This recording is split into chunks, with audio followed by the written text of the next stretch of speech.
पूजाघर म्हणजे घरातील सर्वात महत्त्वाची जागा, आपल्या सर्व घराचे पावित्र्य राखणारी मंगल जागा.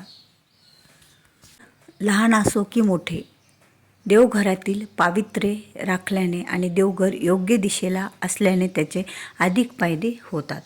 देवघरासाठी योग्य दिशा कोणती? घरात जर कमी जागा असेल तर देवघर कोणत्या दिशेला असावे? देवघराचं तोंड योग्य दिशा कोणती, ज्यामुळे घराची प्रगती होते, घरात अखंड लक्ष्मीचा वास राहतो आणि देवाची कृपा आशीर्वाद आपल्या सर्व कुटुंबावर राहतात. वास्तूतील सर्वात पवित्र स्थान म्हणजे देवघर आणि देवघराची दिशा ही आपल्या सर्व कुटुंबासाठी आणि कुटुंबाच्या कल्याणासाठी, कुटुंबाच्या प्रगतीसाठी महत्त्वाची दिशा समजली जाते. आता देवघर किचनमध्ये असावे का, हाही प्रश्न पडलेला असतो. जर तुमचं किचन घर लहान आहे आणि तुम्ही जर किचन ओट्यावरच देवघर ठेवत असाल तर तुम्हाला बरेच नियम पाळावे लागतील की आंघोळीच्या पूर्वी तुम्ही किचन ओट्याला लागू शकणार नाहीत, कारण त्यावर देवघर आहे आणि देवघराचं पावित्र्य हे आपल्याला राखावंच लागतं. आणि महिलांचे जे 4 दिवस पिरियड्सचे असतात त्यावेळेला मग तुम्हाला किचन ओट्याला लागता येणार नाही. आणि जर तुमच्याकडे मांसाहार होत असेल, मांसाहार तुम्ही घरी तयार करत असाल तर त्यावेळेला तुम्ही तिथे बनवू शकणार नाहीत. ही एक काळजी तुम्हाला घ्यावी लागेल. म्हणून देवघर जर तुम्हाला किचनमध्ये जर ठेवायचं असेल तर किचनमध्ये मांसाहार होता कामा नये.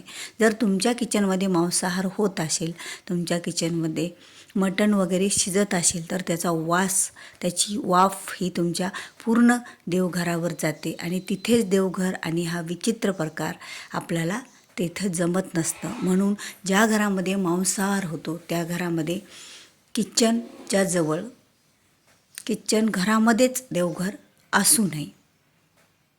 तर हे एक झालं आपल्या किचनविषयी.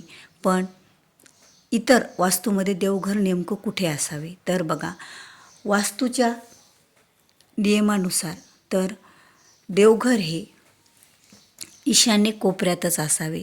आता बरेच जण ईशान्य कोपऱ्यात देवघर असावे म्हटलं तर ईशान्य कोपऱ्याकडं देवघराचं तोंड करतात किंवा ईशान्य कोपऱ्यात ते देवघर ठेवतात. ईशान्य कोपऱ्यात देवघर ठेवायचं, पण देवघराचं तोंड आणि देवघराची पाठ कोणत्या दिशेला असावी हे पण तेवढंच महत्त्वाचं असतं.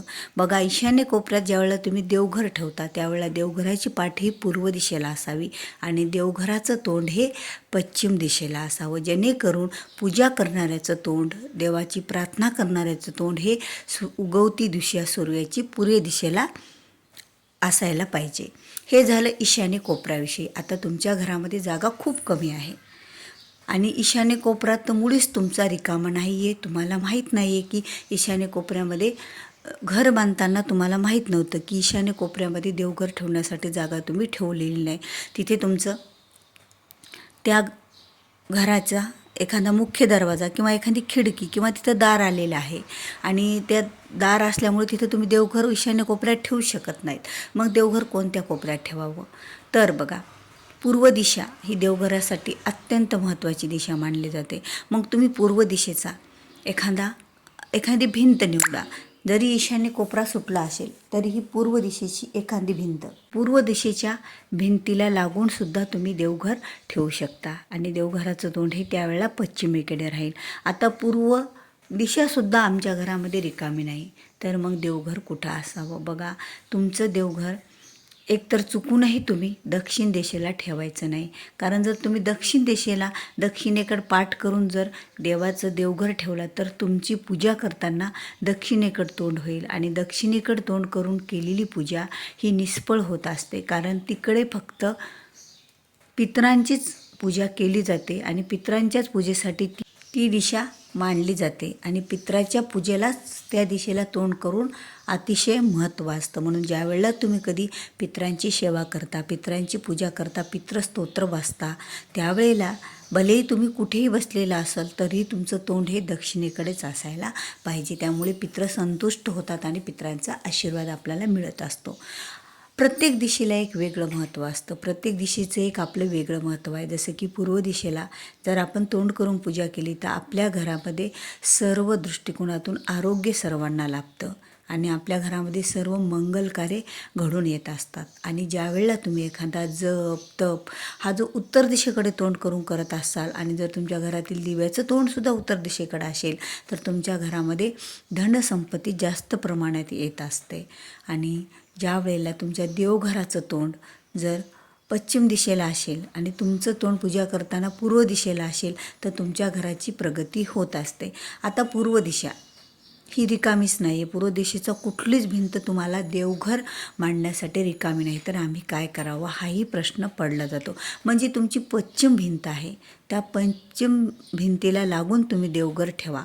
पण एक महत्त्वाची गोष्ट, त्यातील तुम्ही जी वायव्य दिशा आहे, आता पश्चिम दिशेला खेटून पश्चिम दिशेच्या डाव्या बाजूला वायव्य दिशा येते. तर वायव्य दिशा आहे त्या वायव्य दिशामध्ये कोपऱ्यामध्ये तुम्हाला पश्चिम आणि उत्तर दिशेच्या मधला कोपरा जो वायव्य कोपरा आहे ते वायव्य कोपऱ्यामध्ये तुम्हाला देवघर ठेवायचं नाही. ते कोपरा सोडून आणि नैऋत्य दिशेचा कोपरा सोडून जी पश्चिम दिशामधली येते त्या पश्चिम दिशेला तुम्ही देवघर ठेवू शकता.